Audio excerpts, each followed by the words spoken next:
我上个月花重金买了个烤全羊的配方，今天总算赶个大晴天，我买了只38斤的羊，看看在家能不能烤成功。但这活从来没干过，怕又干一天一宿，等第二天再吃不成隔夜羊了吗？所以就决定奔点先飞。凌晨3点，天刚亮的时候，我们已经把砖搬回来了。这砖呢，看着不多，但加起来得有1吨多。搬上楼之后，心都突突了。这回我整明白了，空腹有氧啊，未必会减脂，但一定会折寿。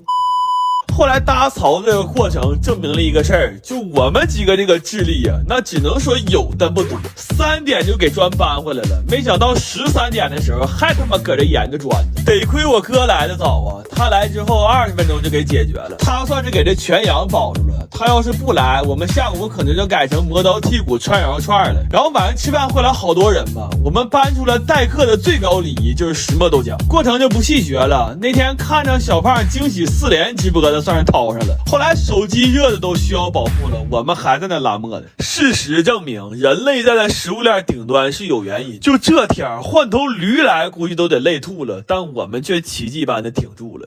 烤差不多了，突然发现个事儿，就一直在这转也没注意，这羊不知道啥时候烤丢一块肉，骨头都没了。我寻思这也不合理呀，这再烤下去，不眼瞅要给羊火化了吗？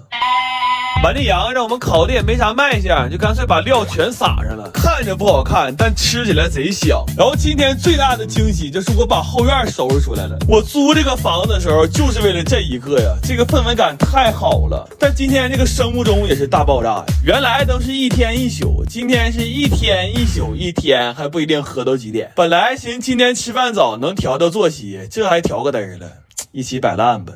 我们最近呢，熬夜熬的实在太多了，老嫂们明显气血不足，姨妈来都不准时了。所以纵然有万般不舍，我们到底还是对自家兄弟下手了。我搞了一张40多斤的驴皮，寻思在家做点阿胶糕吃，但是没想到上来就是逆风盘。这驴活的时候可能一辈子没啥愁事儿，那毛发异常的旺盛，完了还特别不好往下退。我们试了很多工具，最好使的是刮眉刀，但真的太慢了，从天亮刮到天黑，整整12个小时，我们才刚干完第一步。这活算是到现在为止的史上最难了，就别说史上了，我怀疑我祖上都没人遭过这个大罪。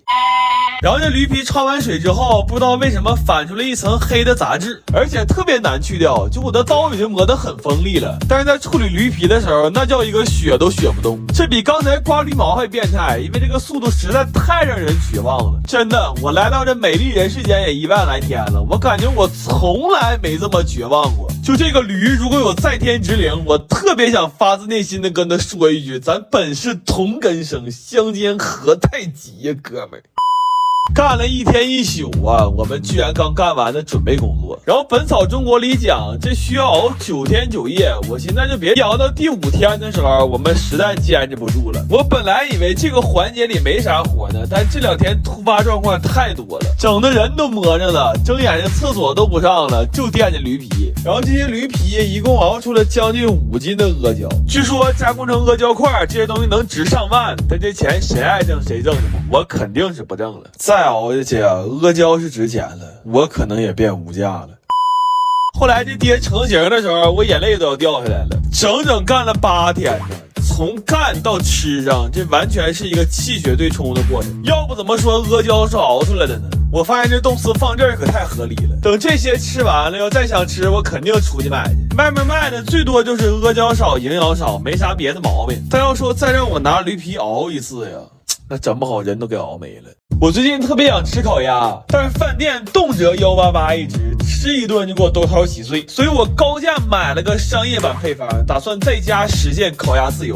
配方上说烤鸭要想好吃，必须得用砖炉。于是我买了2吨建材和3瓶速效回家搭炉子，但是从我搭那天开始就一直在下雨，3天下了8回，根本封不上顶。我估计等这炉子晾干投产呢，我他妈可能都穿上秋裤了。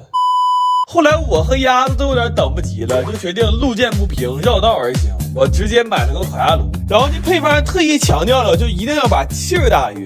如果有条件的话，最好用嘴吹，这样口感会更佳。我严重怀疑这话就是骗同行的，但就在我怀疑这功夫，胖已经给自己吹没劲了。为了缅怀他和这只鸭子，我们非常认真地对待了每一个步骤。终于在30多个小时的制作过程之后，我们迎来了一只俏黑的狗黑鸭。我操！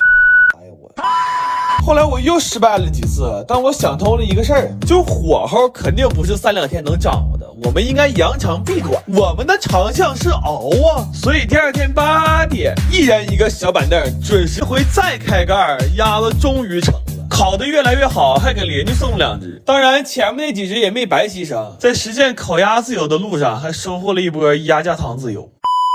后来这烤鸭出炉了，我1秒也等不了了，火速给它装盘上车了。这鸭子片的滋滋冒油，真要我命啊！特别是这鸭皮，这蘸满白糖吃可太爽了。不过仅有的理智还是让我们保持住了一点仪式感。一口一饼酱不流嘴，是我们对这只鸭子最后的优雅。真的，我吃这烤鸭的时候热泪盈眶的。想想我这几个月的经历啊，从美食博主干成真实博主，甚至还一度干过户外博主。我现在终于回到美食序列了，我操！整3个月呀！你知道这3个月我是怎么过来的吗？我前2天看纪录片，看到了竹升面的制作过程，看他们蹦来蹦去的感觉可欢乐了，所以我也买了2根大竹竿子，打算在家体验一下。不过和这个面呢，还需要点门槛，要没个3、5年和水泥的底子，还真不太好干。然后我们在家找了一圈，发现最适合加杠杆的地方就是这个口鸭遗址，但是跳了都没超过20下，我们就给人故居拆迁了。后来我开动了一下我聪明的小脑瓜，用最简洁的办法把杠杆的一端给固定了。现在这个设备唯一的弊端就是力的作用是相互的，也就是说压面的人越欢乐，压杆的人就越痛苦。所以老话说得好啊，哪有什么岁月静好，只不过是有人替你负重前行了。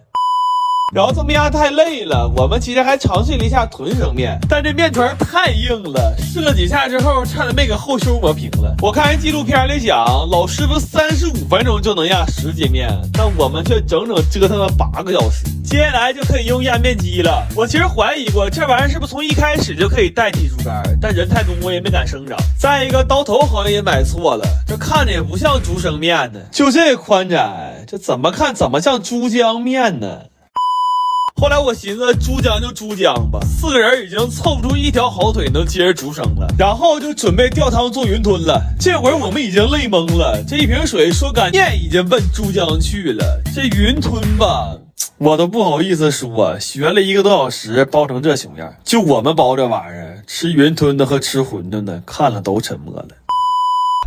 历时了2天1.5夜，我们终于在2伏那天的最后10分钟压哨吃上一口热乎面条，然后在饭店还买了一份云吞面，感觉跟我们做的除了名一样，剩下哪儿都不一样。但我坚持认为还是自己做的这份更好吃。不过其实挺好奇的，就是第一个人是怎么想到这种制作方式的呢？但我估计他千想万想，怎么也想不到，在几千公里之外的东北，有4个大小伙子差点给他演变成了断子绝孙面。